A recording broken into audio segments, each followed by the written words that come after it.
Ако не ме мързеш колко добре ще се качима чака там горе. Ето не е късно да проявим ентусиазъм. Честно.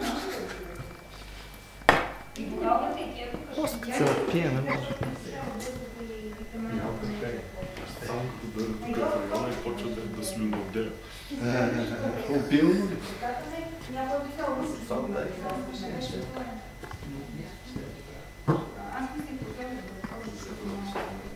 Не, добре.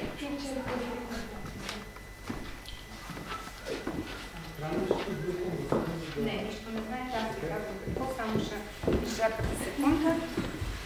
Свали палтото, бе, помня. Да, може би че с телефона най-хубаво да не вземе да те звънне точно когато се чудиш. Служебния най-вероятно ще звъни. Ама с вибрация. Да, те се договориха с Табето да му звънне в този момент. Точно в деня. Говори ли смисъл? Еми да, ти каза, че... Сме много не си зле. Не, супер си.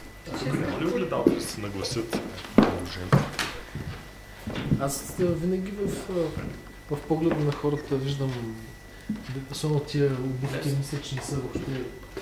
Значи, вие после ще можете да отидете там пред тях, за да може да заснемете. Да. Вие ли сте комата? Да. Сега да видим. Аз съм човек с снимането. Вие ще снимате тогава. Някой от вас? Да, той. Аз сега ще му предам. Тя ли?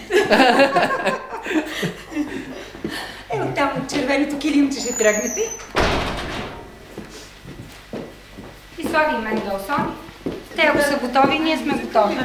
Няма да кажа, аз съм същите хора. Твоята роля е неясна. Аз направо се чувствам като в небрано.